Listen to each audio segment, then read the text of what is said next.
என்ன அந்த பின்னத்தை எப்படி கூட்டுறது அதை ஃபர்ஸ்ட் நமக்கு தெரியணும். ஓகேவா?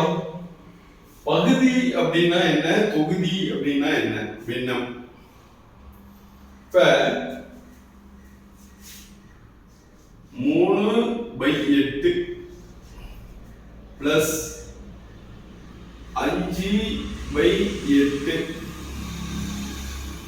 பிளஸ் 6/8. இப்ப இதுல எது தொகுதி எது பகுதி அப்படின்னு நமக்கு தெரியணும். அந்த தொகுதி அப்படின்னா மேல இருக்கிறது, மேல இருக்கிற அந்த கோடுக்கு மேல இருக்கிற பகுதி, அதாவது அது வந்து தொங்கிட்டு இருக்குது அப்படின்னு சொல்லுவாங்க. உங்களுக்கு ஈஸியா புரியணும் அப்படின்னா அந்த தொங்கும் பகுதி தொகுதி அப்படின்னு சொல்லுவாங்க. பகுதி அப்படின்னா இந்த கோட்டுக்கு கீழ் இருக்கிறது பார்ட்னு சொல்லுவாங்க. இது அந்த கீழ் இருக்கிறது உங்களுக்கு ஈஸியா மனசுல வச்சுக்கிறதுக்கு தான் பகுதின்னு சொல்லுவாங்க. இந்த பகுதி அனைத்தும் ஒரே மாதிரியாக இருந்தால், ஒரே நம்பராக அல்லது ஒரே மாதிரியாக இருந்தால் அந்த தொகுதி வந்து அப்படியே கூட்டி போட்டா முடிஞ்சு போச்சு. இது வந்து பகுதி முழுவதும் ஒரே நம்பரா இருக்கு, 8 8 8 இருக்கு. அதனால அந்த தொகுதி மட்டும் கூட்டி போட்டா 3 5 8 8 6 14 14/8. இத மறுபடியும் சுருக்க முடியுமான்னு பார்த்தா சுருக்கலாம், ரெண்டாவது சுருக்கலாம். 7 2 14 4 2 8. இத மறுபடியும் சுருக்க முடியுமான்னு பார்த்தா இது கலப்பு பின்னமா வேணா போடலாம். ஓர் 2 2 ஓர் 4 இதுதான் ஆன்சர். இது மாதிரி கொண்டு போலாம். இது வந்து பகுதி ஒன்றாக இருந்தால் தொகுதியை கூட்டி அப்படியே போட்டலாம். ஓகே, இது ஒரு மெத்தட்.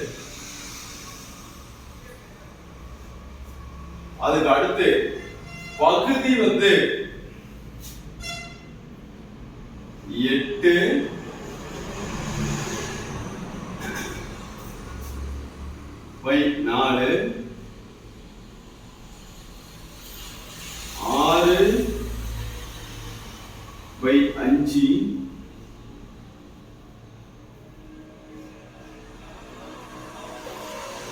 4/2 இது மாதிரி இருக்குன்னு வச்சுக்கோங்க. இப்ப பகுதி வந்து வெவ்வேறியா இருக்கு. பகுதி வெவ்வேறியா இருந்துச்சுன்னா தொகுதி வந்து அப்படியே கூட்டி போட முடியாது, தப்பா வரும். அதனால இதுக்கு எல்சிஎம் கண்டுபிடிக்கணும். எல்சிஎம் கண்டுபிடிக்கணும் மீப்போ வா. அதாவது கொடுத்திருக்கிற மேல கொடுத்திருக்கிற நம்பரை, சாரி, இந்த பகுதியை தான் நம்ம ஃபர்ஸ்ட் எடுத்துக்கணும். கீழ் இருக்கிற நம்பர் தான் பகுதி எடுத்துக்கணும். 4 5 2 இத டாவடியில கொண்டு வந்துடணும். இப்ப 3 நம்பரும் வகுப்படுற நம்பரா இருக்குமான்னு பார்க்கணும் ஒரு நம்பரால. அது மாதிரி கணக்கும் வரும். இது மாதிரி பாருங்க, 2 நம்பர் தான் ஒன்னால வகுப்படும், 1 வந்து ஒன்னால வகுப்படாது. இந்த 2 நம்பர் இருந்தா 2 காமனா எடுத்துக்கலாம். 2 2 4. இந்த வகுப்படாத நம்பர் அப்படியே கொண்டு வந்துடணும். 1 2 2. மறுபடியும் இதை ஏதாவது காமனா வருதுன்னு பார்த்தா இல்ல. அதனால 2 2 4 4 5 20. therefore LCM கீழே 20.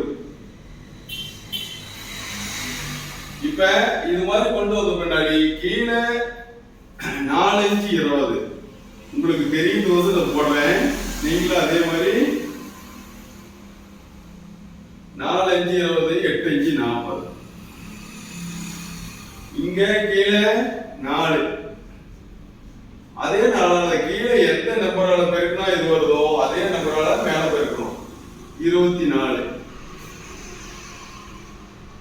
இங்க 10 மேல 10 40. 40 40 64 104 கீழே 20. இப்ப ஏதாவது மறுபடியும் அடிக்க முடியுமான்னு சிம்பிளிஃபை பண்ற மாதிரி தான் பண்ணிக்கலாம். இப்ப ரெண்டால எப்படி பண்ணலாம்?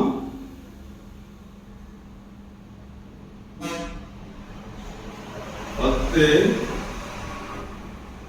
5 2 மறுபடியும் ஒரு தடவை பண்ணலாம். ரெண்டால 2 10 26. இத மறுபடியும் சிம்பிளிஃபை பண்றதுன்னா 5 25 மீதி 1 கீழே 5. இதுதான் ஆன்சர். புரியுதா? மறுபடியும் பாருங்க, இது மாதிரி இன்னொரு கணக்கு தரேன்.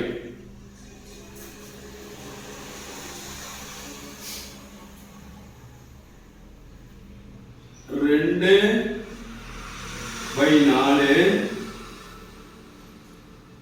4 பை 8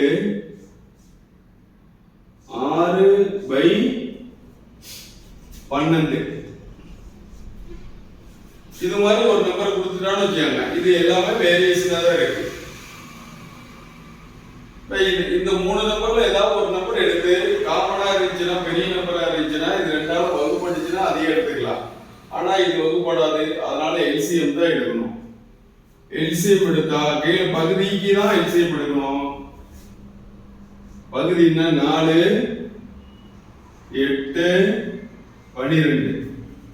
எல்சிஎம் எடுத்தா இந்த 3 நம்பரும் வகுப்படக்கூடிய நம்பர்.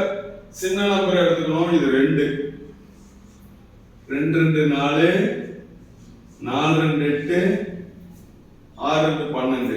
மறுபடியும் 2ஆல எடுத்துக்கலாம். 1 2 2 2 2 4 3 2 6. மறுபடியும் ஏதாவது பண்ண முடியுமான்னு பார்த்தா பண்ண முடியாது. அதனால 2 2 4 4 2 8 8 24. புரியுதா எல்சிஎம்?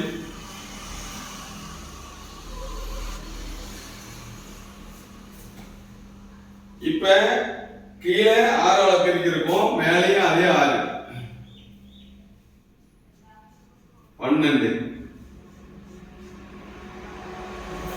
8 24 கீழே 3 மேலேயும் 3 12.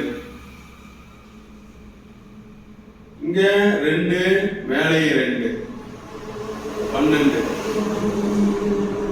12 12 3 12 36 24. இதை அப்படியே 4ஆல அடிக்கலாம். 6 24 9. இதையும் மறுபடியும் 3ஆல அடிக்கலாம்.